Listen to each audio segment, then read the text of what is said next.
Hello friends, నేను మీ శ్రీదేవిని. Welcome back to recipe box Telugu channel. మరొక మంచి రెసిపీతో నేను మీ ముందుకు వచ్చేసాను.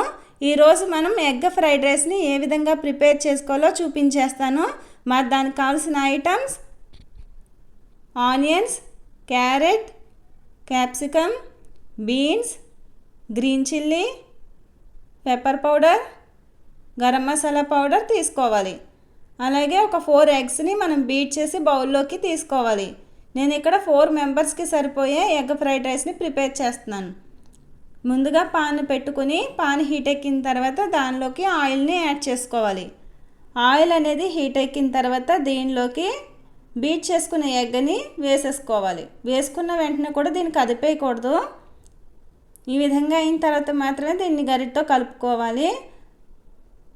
చిన్న చిన్న పీసెస్గా చేసుకోకూడదు. ఇది పెద్ద పీసులుగా ఉంటేనే మనకి ఎగ్ ఫ్రైడ్ రైస్ అనేది చాలా బాగుంటుంది తిన్నప్పుడు కూడాని. అలాగే ఎక్కువగా కూడా కుక్ అయిపోకూడదు. ఇది ఈ విధంగా చేసుకున్న దీన్ని ఒక ప్లేట్లోకి తీసేసి పక్కన పెట్టి ఉంచుకుందాం.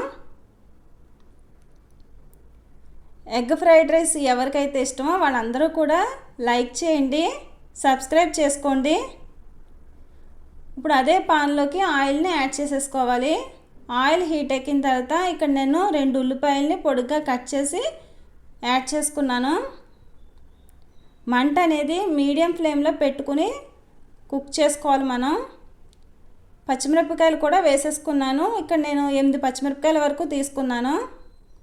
అలాగే ఒక క్యాప్సికమ్ని ముక్కలుగా కట్ చేసి వేసేసుకున్నాను.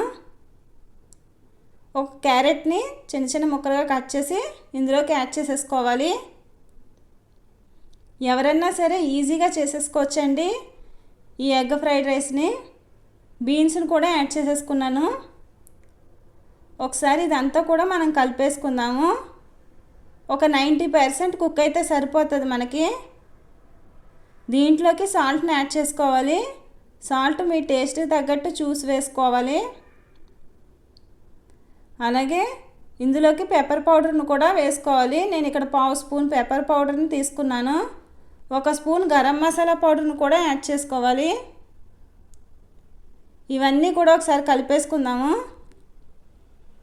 ఇది రెడీ అయిపోయింది. ఇప్పుడు దీంట్లోకి ఆల్రెడీ కుక్ చేసి ఉంచుకున్న రైస్ని ఇందులోకి యాడ్ చేసేసుకుందాము. సూపర్ టేస్ట్గా ఉంటుందండి ఈ రెసిపీ. తప్పకుండా మీరు అందరూ ట్రై చేయండి. ఈ మసాలాలన్నీ రైస్కి పట్టేటట్లుగా మొత్తం అంతా బాగా కలుపుకోవాలి. ఫ్లేవర్స్ అన్నీ కూడా ఈ రైస్కి పట్టాలి. దీంట్లోకి ఎగ్ని కూడా వేసేసుకుందాము.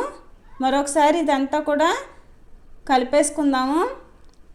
పిల్లలకి లంచ్ బాక్స్లో పెట్టి ఇచ్చారంటే బాక్స్ అంతా ఖాళీ చేసి తీసుకొస్తారండి.